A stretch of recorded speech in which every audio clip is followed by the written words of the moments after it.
В Башкортостане в этом году запустят движение сразу по нескольким важным инфраструктурным объектам. Это и продолжение восточного выезда, улицы Пугачева, Бельский мост, а также участок федеральной скоростной трассы Дюртюли-Ачит.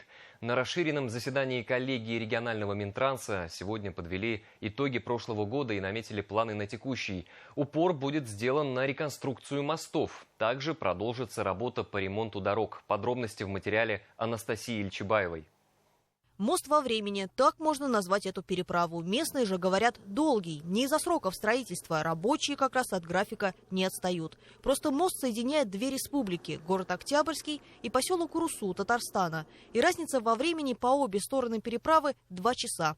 Мост, построенный еще в середине прошлого века, признали аварийным. В прошлом году начались работы. С нуля возвели опоры, забили сваи, забетонировали фундамент. Все жители следят за этой стройкой. Мы очень рады, что наконец-то начали строить новый мост. И ежедневно по этому мосту мы проезжали, и у нас и учатся люди, и работают. Сейчас мост готов на 40%. Проезд по нему планируют запустить уже в этом году, а полностью завершат строительство в 2026-м. Многие мосты в республике построены в 50-е и 60-е годы. Сооружения нуждаются в реконструкции. Планы на этот год обсудили сегодня на расширенном заседании коллегии регионального Минтранса.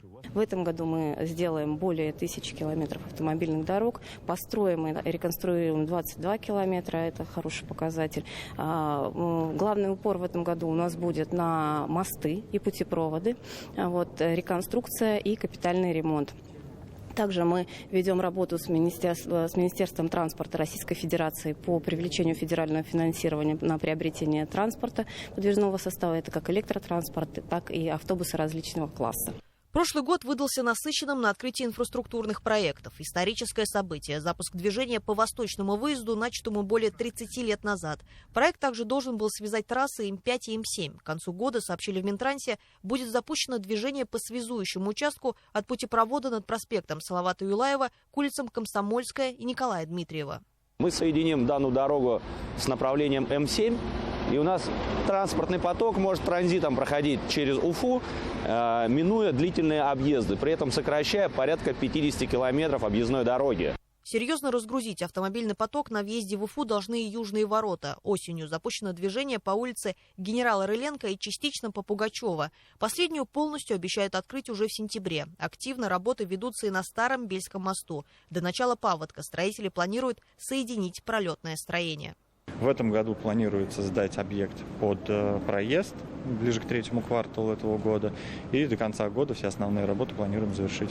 Проезд по набережной мы для того, чтобы гостям и жителям города привычную их прогулочную зону обеспечить, планируем к майским праздникам уже предоставить.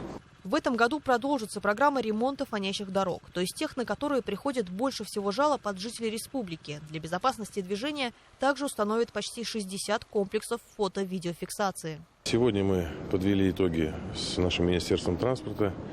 Есть у нас положительная динамика в нашей совместной работе. Надеемся на плодотворное сотрудничество и результаты работы. И только вместе мы сможем приблизиться к той заветной цели – это к нулевой смертности. В этом году завершится еще одна грандиозная стройка, которая позволит разгрузить М5 и М7. Федеральная трасса Дюртюли-Ачит. 140 километров этой дороги проходит по территории Башкортостана. Это часть транспортного коридора Москва-Екатеринбург, которая станет еще одной экономической артерией республики и даст импульс туристическому потоку. Анастасия Ильчебаева, Азат Ишбулатов. Новости. Уфа.